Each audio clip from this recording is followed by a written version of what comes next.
People will have their own personal biases and their own personal gnosis. Sometimes it works, but a lot of the time it doesn't. More influenced or more exposed to Western ideas. I think that's where people go wrong a lot. To know what to study and to learn about. I slip away from myself and I go entirely by instinct. You can do your own research, find your own answers. Focus on all the amazing things that are ahead of you. More tools to use. How much is this information worth and why do I want it? It evolves in kind of a natural, strange way. Just let it grow how it grows. Everything around you is your tool. You have to expand your horizons. Do as thou wilt. Your practice is your practice. Magic is magic. When you change, that's okay and that's normal and part of human development. My name is AIDEN. My name is GEORGINA. And my name is Nike. Welcome to Occultism with a Side of Soul. In this episode, we're sort of doing the opposite of our family and parenting episode that we did a few weeks ago. Sadly, Nike was not on that episode, but Nike's part of this one. Yay! So in reverse of that family episode, we're going to be talking about more the child's perspective. By this we mean we're going to be talking all about being an occultist, witch, mystic, etc., whatever title you use, insert that here. I'm not going to run through all of them, and I know people have a lot of preferences with all that, and that can get very personal. So I'm just going to use occultist as a blanket term in general. So we're going to talk all about how being that impacts your relationship with your family and your parents. We're going to be talking a lot about younger practitioners or people who still rely on their family for either financial support, housing, or any number of things, ranging from families that are really not supportive and kind of what do I do if I'm like a pagan or something and my family is super Christian? How am I going to deal with that? All the way to kind of like, what is the general societal acceptance of witchcraft, occultism, etc., like as a whole, and how that impacts families, whether or not you should tell your families, or if it's something that's more personal to keep with maybe friends or the groups you're part of, and whether, like, is it in your case worth it to tell your family? Kind of like the nature of why we feel the need to sort of, quote unquote, come out of the broom closet to people around us. And then how to deal with negative reactions versus positive reactions, and just kind of advice. So we're going to be talking all about that. If you're someone who is in a situation where you're really nervous about this or have your practice in a lot of secret, this episode is really going to apply to you. But if you're not in that, I think listening to this would be a good thing to listen to recognize and better understand the situations of those people in those situations and why they do the things they do. And yeah, so I think this won't be as heavy as our mental health episode, but this is going to be a bit of a more serious episode and a lot more opinion based. So if you disagree with our takes on this, that's totally fine. This is a very opinion-based episode, and like all of spirituality, it's all opinions, right? Like, in the end, this is all opinions. So, let's break into it. So I think the first part of this is, of course, going to be how accepted it is in society at large. And this is both for my end of things, which is witchcraft, and more your guys' things, which is occultism. And we have seen it become more popular, more generally accepted, and I would say from the outside perspective, it's less of like, yeah, this is normal, and more like how people view goth kids, where it's like, it's a little weird, but, you know, it's all right, whatever. They can do whatever they want, generally. Now, there's still, of course, some areas where they are not so very accepted, especially the specific term, witchcraft. It sounds a little ridiculous to people who might live in a more progressive area or a less religious area, which often coincides, but there are definitely places, especially in like Utah, specifically with the Mormons, and in the Deep South, where definitely things are less progressive, and it is still that mindset of, if you call it witchcraft, that is the devil, you're possessed, that, you know, like things that can be harmful to you because of what they assume based on what you say. If you say you do witchcraft, it can still be a little bit dangerous. So for those of you who don't think that it is still like a physical danger thing, it is. It's just a lot easier in more metropolitan areas to say, hey, I do this. I think especially in areas like the Bible Belt area, that's where it becomes dangerous. But like you said, like in more metropolitan areas, it's less common. I think the term occultist is actually less accepted than witch, from what I've seen, because occultist I've actually seen this where people take the word occultist and assume you're in a cult because it has cult in it. It's really dumb, but we have a lot of misconceptions like that. Whereas witch, people might think you're really woo, but there's a lot more acceptance of that term from what I've seen. My experience, I completely disagree with that. I think that with the word occultist, the big thing is that people think you're in a cult, but the second you say that it's not that, people are just kind of like confused and don't really know what you're talking about. And they're like, okay, this is weird, but I don't really know what she's on about, right? Whereas witch has this huge political connotation to it because, as we know, like, witch is sort of, it's a term that the idea of calling yourself a witch, like self-proclaiming that, is a very new thing. It was always something that was pushed on people. Whereas you see occultist as something people have always kind of self-taken on, like, back a couple of centuries ago and earlier on, like, people who were occultists would pretty much call themselves that, or they would say magician or mystic or whatever. But that's very much a self-proclaimed thing. The idea of someone calling themselves a witch is so new, because historically the people who we would now consider witches, who were actual witches, not like people who were just burned for doing math, right? Like, these people mostly use terms like cunning woman for themselves or healer. Like, the exact word witch being used in any sort of positive way, it's a new thing. It's a very, very new idea. It's within the past couple centuries that someone would ever self-describe as that. It was always used as an insult. So I feel like while occultist sounds like confusing and can possibly sound like you're in a cult, it doesn't have that centuries of backlash against it and that centuries of repression that carries along with the term witch. Because historically, yes, some occultist, mystic, ceremonialist types did get hurt or were deemed heretics. Largely, they were the societal elite. I mean, the history of upper class, like, mysticism and magic is ceremonial magic. Like, it is, unlike folk practice and witchcraft, it is not the tools of the dispossessed, right? It's the tools of people in power. So I think that is very backwards, personally. But once again, I can't speak on your experiences. For me, just because when I grew up in the South, right, like, I just would not use either of those terms to describe myself, but say I was into mysticism, because technically that's right, but that doesn't carry a loaded thing about it. It doesn't sound like you're in a cult. Just sounds like you're kind of woo, but that's my own personal beliefs. I'm actually really inclined to agree, and I think it's that the reasoning is, you know, like I said, if you call yourself a witch in the Bible Belty or Mormon, super extremely conservative, highly Christian or religious areas, you are more likely to, in some ways, face either like homelessness or maybe like physical attacks or something, like a lot of the more physical dangers. Whereas occultism, the stereotypes that come with it tend to be less dangerous, which is so funny because I know that the outside perspective looking in, when someone says they're an occultist or they're a mystic, whatever, you get lumped into the categories of like Freemasons, and then it goes into like the Illuminati and, you know, those types of like secret societies. And strangely, saying that you're a witch is worse than saying you are essentially what people assume is like a conspiracy theorist, which then goes into like anti-Semitism and a lot of these really weird, just sort of offshoot things. And for some reason, it's more acceptable to be assumed to be a crazy conspiracy theorist, nutjob anti-Semite than it is to be a witch. So I absolutely agree. I think occultists get less of the harsh criticism and beliefs about them. They just get different beliefs. And I do agree, now in more metropolitan areas, a lot of the average people, if they hear you say that you're a witch, they think that you're just going to be super woo and like the crunchy granola festival girls type. But it can also bring with it the other end, which is the super, super, super dangerous stuff.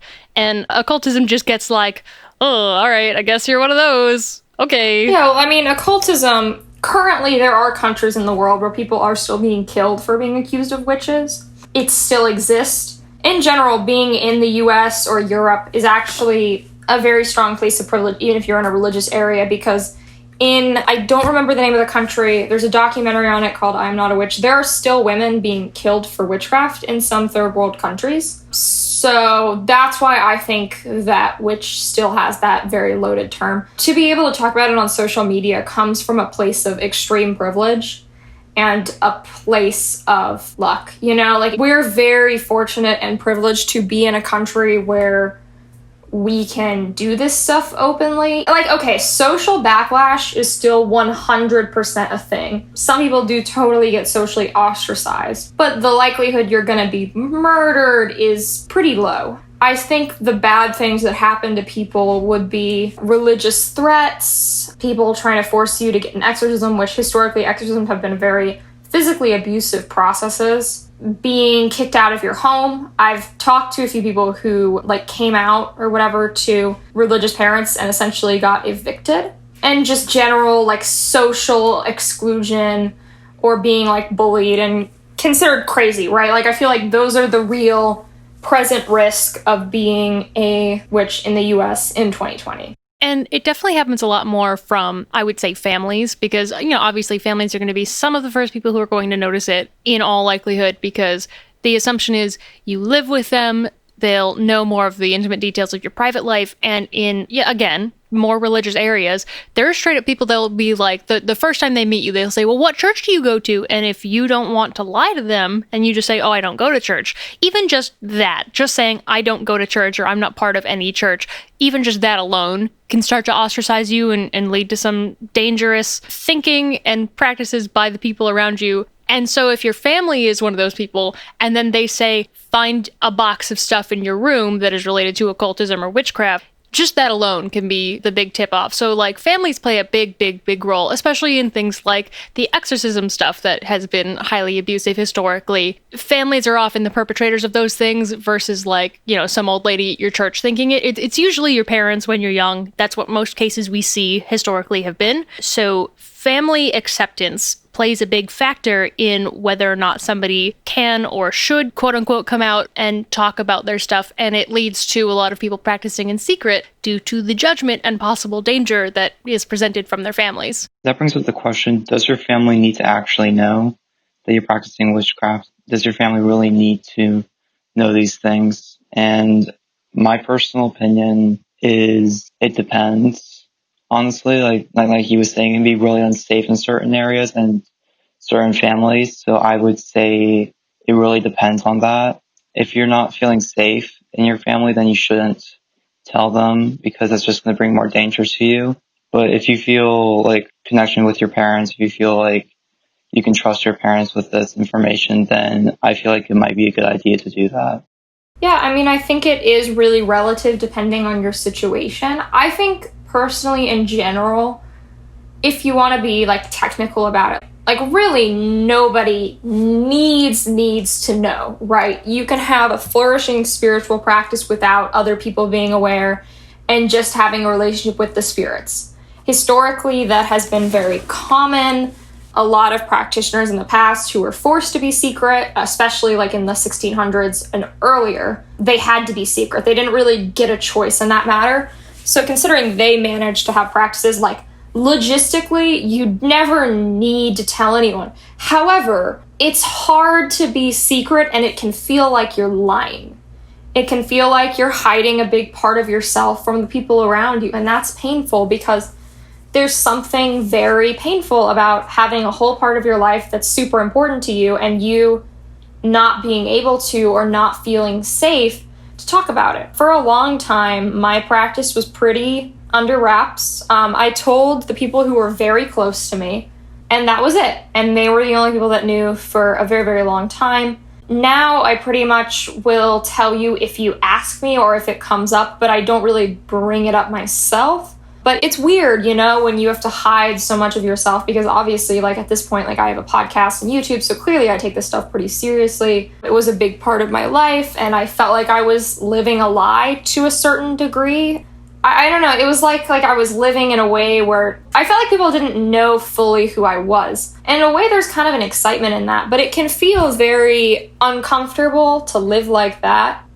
I think with this question, my personal response to people when they come to me about it is always, well, what's the risk to reward ratio of your situation? I feel like this is a thing to be a little utilitarian about, because if you're going to tell them and then there's just going to be a ton of backlash and you're going to be forced to be even more secret, which at that point you're still secret again, but now you're lying about it because they're probably asking you about it and your relationships are ruined. I feel like that just really isn't worth the ability to be in secret. I think that we should prioritize safety over anything else as the first thing to discuss here.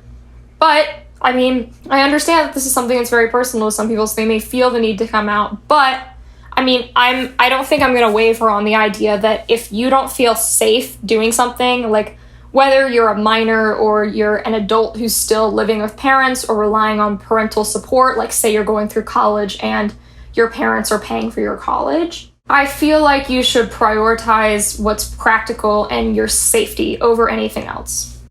I definitely agree on that. And I think that it is way easier to be an independent adult and keep it secret from family members versus being a minor. And I really want to note that, like, you don't have to have anything to connect with spirits and deities and things like that. Things can help, obviously, but, you know, you can just go take a walk in the woods and think quietly to yourself about, your deity and what you want to connect on. You can do shadow work, there's a lot of things you can do without them being suspicious. And I did run across somebody who said that, like, they literally are never left alone. Like, their parents go with them on their walks. They couldn't even speak out loud. They couldn't leave offerings. They couldn't do anything. So it does become very, very hard. And I think it becomes a difference in, can you believe in private versus can you practice in private? And that's where the big distinction for me is, because anybody can believe anything. I mean, there's loads and loads and loads of people who, like, attend church every week and they seem like they're very, very devout. And then in private, they're actually a non-Christian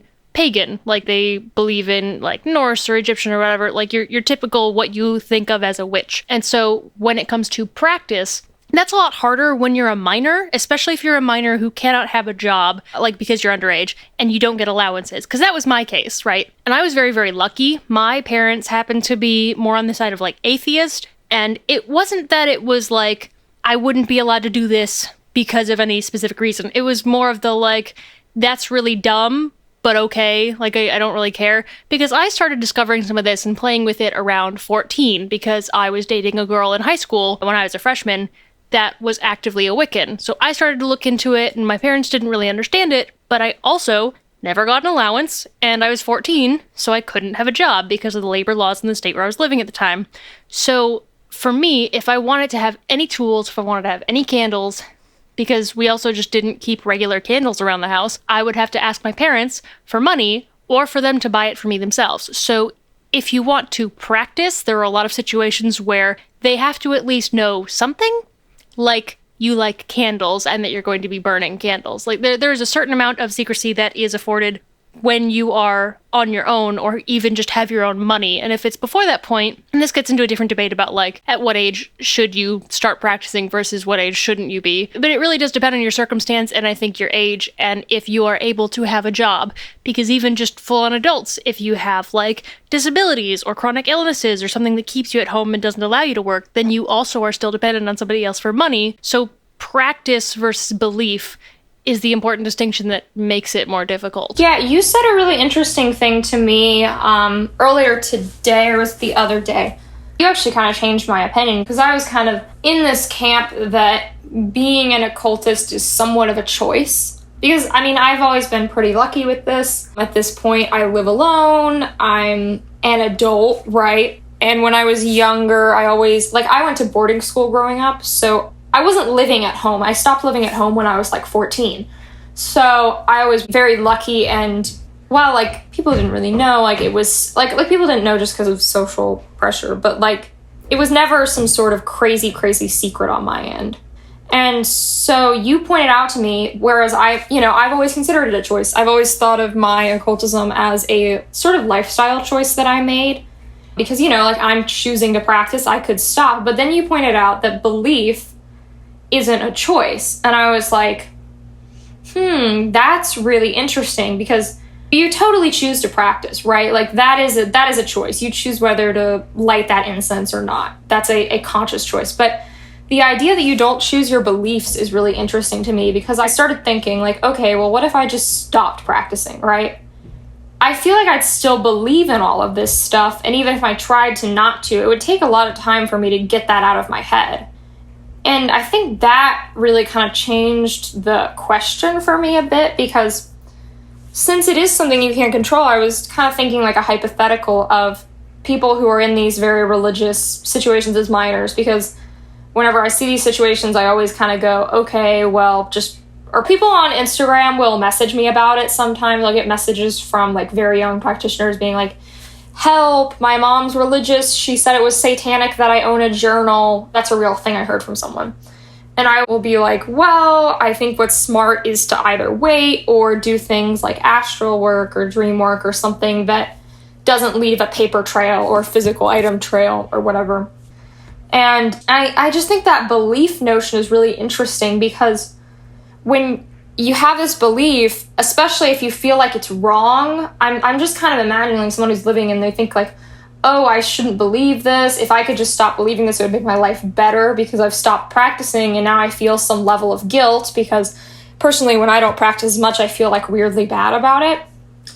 And I don't know, it just kind of is an interesting thought experiment to think of that, because I mean, it is a choice to practice. I believe that's fully a choice, but belief isn't really a choice. And I think that's an interesting thing to put on that table. It also ties into, like, why you might want to tell people, because, you covered earlier, some people don't like feeling like they're lying to their family, especially if they're very, very close. It's not necessarily the same for me, or at least it wasn't growing up, but, I was never particularly, like, share everything with my mom kind of person. But I know that there are a lot of people out there that are, like, people who say that their mom is their best friend, or what have you. People who have very, very close familial ties may feel obligated, I guess, to tell them about their beliefs and the things that they're practicing. Like, it's an exciting part of your life, and it's very, very personal and intimate. And, you may want to tell people. And, of course, if it's not safe, you shouldn't. It is very dangerous, and you should only do so when you're in a safe position where you no longer are relying on them for literally anything. But, people feel the need to come out because they feel this obligation to share these intimate things with the people that they love. And, social media also plays a part. You see all these people online, and obviously we're part of that. We're social media, I guess technically influencers in the occult and witchcraft space. So you see people who are out and living their lives as they want, and it's because we have these positions where we are able to do so. I am living away from my parents. They are also not very religious, and they just sort of side-eye it and call it weird, but, nothing else happens if I say that I believe in these things, and I happen to have friends who are very accepting. But social media can make it seem like you have to, because everybody you see is out, but the reason you're seeing them is because they're out, and they're able to do these things most of the time. There are very few exceptions, but, don't let that pressure of seeing everybody being out and quote-unquote living their best life or their witchiest life or whatever, don't make that make you feel like you have to go and tell everybody, because if you can't, or even if you just don't want to, you do not have to. Absolutely. I've critiqued social media occultism quite a bit on other episodes, and as a social media occultist myself, my biggest platform is Instagram, which is definitely the worst culprit about this. Instagram is really where my core follower base lies, and where I've had the most success. And Instagram is such a visual platform, and on Instagram especially, it's a very idealized version of life. I think in general, people talk a lot about how someone's life on social media is not necessarily their life offline, and the same 100% goes for spiritual content creators. Look, there's a reason why most of these spirituality accounts use like pseudonyms or don't put their last name or kind of detach it from their personal social media. Personally, I keep my occult social media separate. A few people I know in person follow it, but I try to keep a distinction. But like, you see a lot of this separation between people's occult social media and people's personal.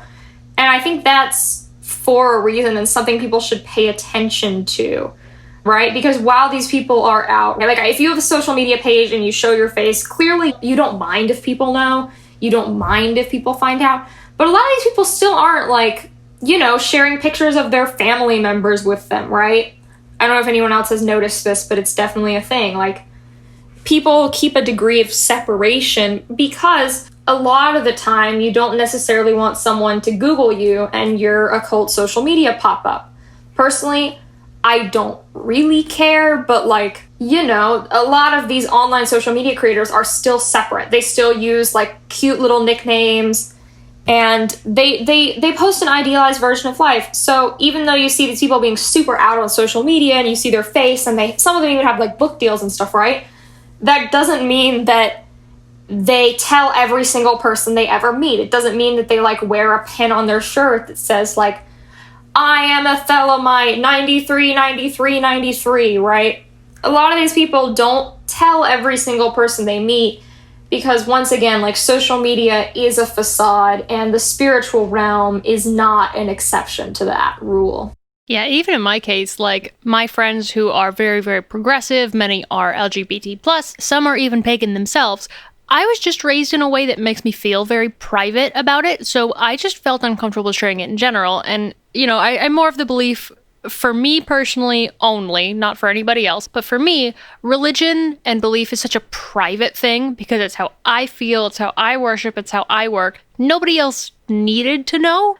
And in some ways, I was also afraid that my friends were going to think I was like super weird and they'd look at me different. And so I only just this year, like 4 years total of active practice, many, many more of, vaguely looking at other things that I didn't know were called witchcraft. Like, so much of my life has been part of this, and I just didn't tell anybody for a long time. And some people thought, oh yeah, that makes sense. And some people were like, wait, what? You? I had people straight up think that I was like a staunch atheist and that I thought pagan stuff was stupid. And I was like, dude, I own tarot cards and I read runes. Like, I don't know what to tell you. So for some people, it's just that it's very private. That was the case for me. And, other people are raised in a culture where religion is a very, very vocal thing that you're part of. So it just depends on like who you are and how you feel about those things. But man, it's just always been very like, not shameful, but just nobody else needs to know about what I'm doing because it's my private matters. It's kind of like, what I do in the bedroom with my boyfriend. It's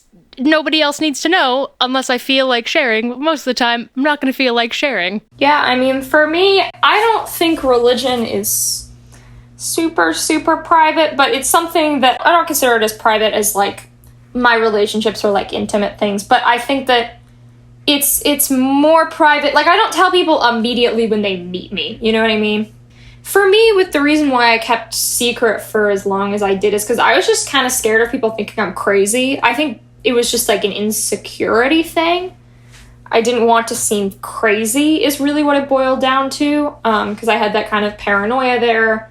Especially because, like, if you know me or you follow me anywhere, my practice is very ceremonial. I'm kind of, like, heavy occultism, if that makes sense. Like, I like, use the Goetian stuff. I go kind of hard. So I just knew, like, I'm a step beyond that kind of new age spiritual that you see a lot and that people are kind of, like, comfortable with. Like, people doing, like, crystal healing or Reiki or whatever, right? Like, these, like, esoteric practices that are kind of accepted. And I always felt like I was kind of like further, not like saying I'm better, there's no betterness in this, but I felt like my practices were more far out there, if that makes any sense, right? Like, I felt like it was like a step into the waters that people would consider kind of wacky or whatever. So that's why I personally kept secret. Also, I did grow up in a small town in the South, so I feel like that was part of it. I think religion is, because I mean, occultism and religion in my personal practice are very, very linked. I know a lot of people practice secularly or detach it, but for me, my religion and my occultism are very blended together, almost inseparably, just because I'm a very theistic person, and those two go hand in hand in my personal life. I've never really been, like, super secular or whatever. So, like, I don't consider it that secret, but I feel like that's a very subjective thing based on your environment. As you pointed out, probably part of the reason why I don't consider it super, super private would be because I grew up in an area where religion is somewhat vocal. And then when I moved to New York, I realized, like, nobody ever talked about religion, and it was kind of like a cultural shift in a way. Because obviously New York's pretty progressive and more secular. That, once again, probably does have a lot to do with upbringing and all that. In terms of, let's move into the thing that I think, if anyone who is in this situation is listening to this for, let's talk about negative reactions and how to deal with that, because I think that's a very important conversation that plays into all of this.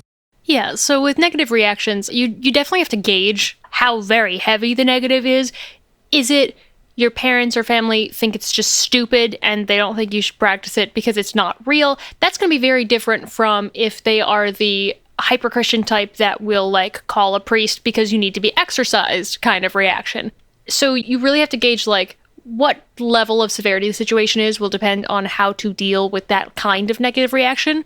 If it's on the lower end of they just think it's stupid, that's fine. You may still be able to practice. You may not. You may want to set it down for a while. I mean, the general advice for anybody for the practice part is just pretty much entirely going to be, if it's unsafe, don't practice until you can get out. But you also have to consider, like, you may have to take stock of how much of your life they have hold over. Are you going to be in physical danger? Are you going to be able to feed yourself while you get kicked out? Do you have a place to go? Can you afford to get your own apartment, either alone or with somebody else?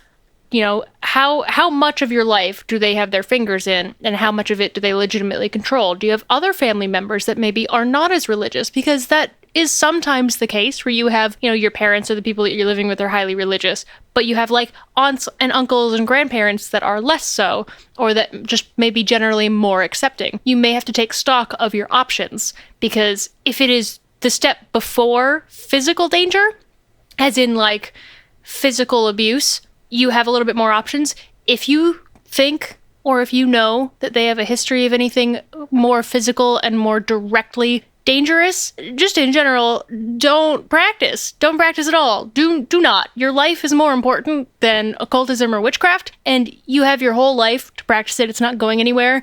Just, be safe first and practice later. Absolutely. I think a few things to consider are that I think you should take stock of, even if you're an independent adult, right, and you're living alone or whatever, if you still get like help from a family member, or you're in kind of a more precarious economic situation, say you've lost your job, right, and you kind of rely on assistance, or like, because in your like mid-20s, like that type of stuff can still continue on, right? Because your need for approval from your family doesn't really end when you turn 18 for a lot of people. For some people it definitely does, but for a lot of people, like, they may have help with college, or their parents may help them sign down payments on things or whatever, continuing later into your life. Or maybe you just really highly, highly value those relationships. Like for me, my relationship with my parents, even though I'm an independent adult who's not really relying on them at this point, like, I do really value my family, right? It's something that I really do have emotional weight in and I care about a lot. So, I mean, if I knew something I practiced would really upset them or possibly jeopardize that relationship that I really value, I wouldn't personally share it. It just depends on, like, really what is the risk. So if you tell them whatever you're practicing, right? You come out as a Wiccan or whatever, like, think about what exactly telling them is worth versus what it could possibly cost. Like, will having that weight off your chest be worth possibly risking getting kicked out if you're someone who still lives at home, right? I'm also someone who's kind of practical minded. I'm very much like in the Myers-Briggs a T rather than an F. I think very logistically and kind of like rationally. That's just how my brain works. I'm very cost-benefit analysis minded. So for me, I would just think, like, is it worth it? Because I feel like that's a question on a podcast we can't really answer, because we don't know your home situation. We don't know what your reliance is with your parents. We don't know your relationship with your parents. Like, I've seen a lot of people where they have religious parents and they tell them, and their parents are like, okay, we love you anyways. You're still our kid. It's okay if we disagree. A lot of people have that happen. Or like people who say get really into Kabbalah and then convert to Orthodox Judaism, right? Because I think when you've been deep enough into mysticism, you've seen that happen a few times. Like, sometimes in those cases, parents are chill with it. I remember, like, I know someone whose parents said to them, at least you're not a Protestant. I mean, I kind of laughed when she told me that. I shouldn't have laughed. I definitely shouldn't have laughed. They're like, yeah, I told my parents I'm a pagan, and they're like, well, at least you're not a Protestant Christian. So, I mean, you really never know how people are going to react. And I know that person was really nervous to tell them because her parents were very Catholic, and then they were like, she's like, well, I'm not a Protestant, so I guess it's chill. So, I mean, it just really depends, and I feel like even if you think it'll go really positively, you should kind of think about the worst as a possibility or think about the best. Like, you really don't know how these conversations are going to go until you have them. Or, I mean, if you just don't think you need to have them at all, that's fine. For me, I never, like, sat my parents down or whatever, or called them and was like, okay, so I'm going to tell you the very great details of my religious beliefs and how they have changed since I was a child. I just kind of, like, changed and didn't really have, like, a formal conversation about it, because I didn't really think it was 100% necessary, but I know for some people they feel that desire. I feel like this is just a very situational conversation, and the only hard rule I'm going to say is if you think you're in physical danger, don't say anything. If your parents think you're a Satanist because you own a notebook, maybe you shouldn't tell them about tarot. It also is possibly a good conversation to have, just at least briefly, of, okay, let's say you feel safe enough to come out. I knew somebody who was telling me that they wanted to tell their parents about the fact that they were a witch and they were into witchcraft. And they were just going to straight up go up to them and be like, Mom, I'm a witch and I do spells. And a lot of us were like, hey, maybe you don't do that. Instead, I think it's best to ease people into it, talk to them about meditation, maybe about shadow work, because it's also more of a psychological principle rather than spiritual. It just happens to work with it. You can talk to them about maybe tarot, because that is also starting to get a little bit more popular. Ease them into it with baby steps. Don't just throw them in the water and be like, I'm a witch, I do spells, I read tarot and talk to gods. Like, you gotta take it real slow. Just like you had to learn stuff in steps, they also need to learn stuff in steps about you and your practice. I think that it really depends on what your practice is, if you should tell them about it, because certain things are going to go over differently. Like if you're working with Galatia, don't tell your parents that, because the general perception of demons in society is very much, if you work with demons, then you're evil and satanic and stuff, even though Galatia is a blatantly Christian practice. But if you're doing something like simple, like self-love spells, tarot, things like that, then that might go over easier. So I think that it just kind of is a gauge of what are you doing, how intense is it, and what are you willing to share. Also, just because you tell someone part of something doesn't mean you need to tell them everything, right? Like, you can say you're an occultist and you're into, like, tarot, astrology, some light Kabbalah, and shadow work, and just be fine with that, even if your practice goes into, say, more intense things like Enochian or Goetia, right? You don't need to, like, tell them everything. If you want to be open and have it off your chest, but not risk, say, social backlash, right?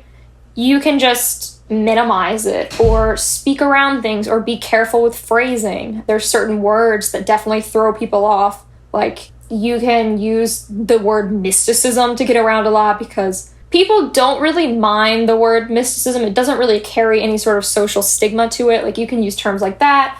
You can, like, say that you do tarot rather than practice, like, psychic things, because psychic is a little more heavier sounding. Or say you do, like, invocation rather than, like, the word summoning or something, right? Like, there's a lot of, like, words that are softer that get the same thing across but don't carry a social stigma to them.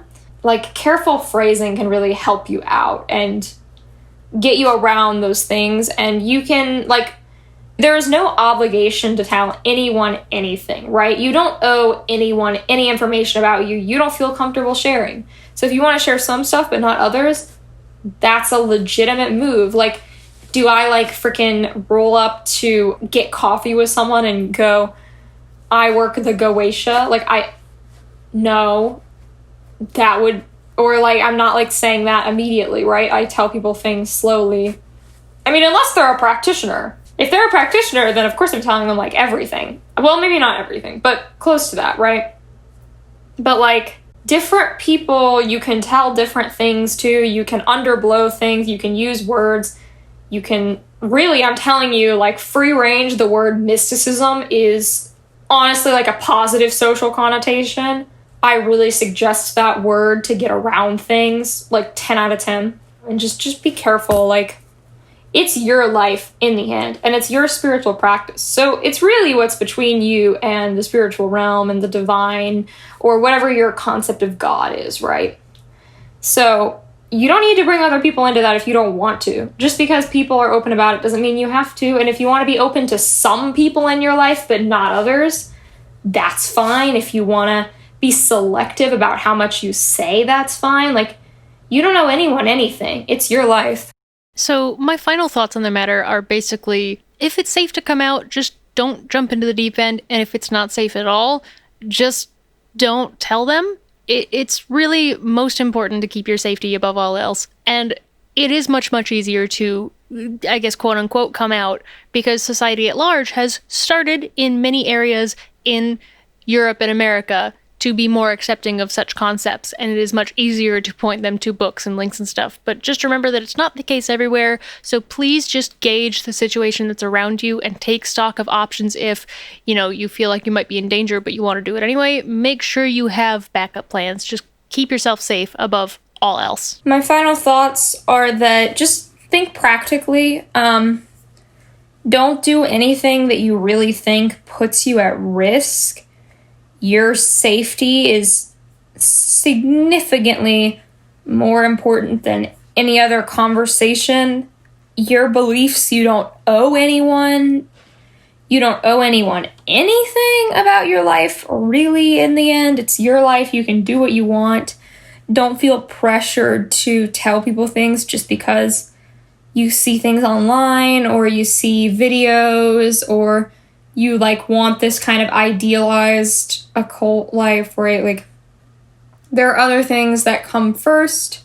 Always prioritize your health and safety. If you're in a situation where you really are forced to be secret, God, there are countless videos on YouTube all about the broom closet and kind of secret occult practice, with tips for that, advice for that, ways to kind of get around that, ways to practice without any tools, how to use your kitchen spice drawer as tools. There's a lot of content on that you can find all throughout YouTube or Spotify. We don't really need to get into all the ways to do that because you can figure that out.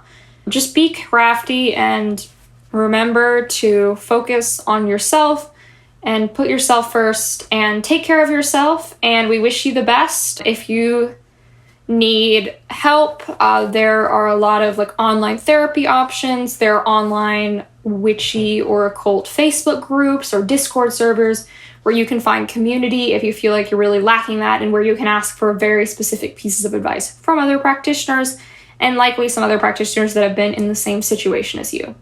If you're stuck practicing in secret, then you can find lots of workarounds for it. If you feel like you want to talk to your family about it, then you can always assess the situation first and make sure that you're actually committed to this before you try telling people.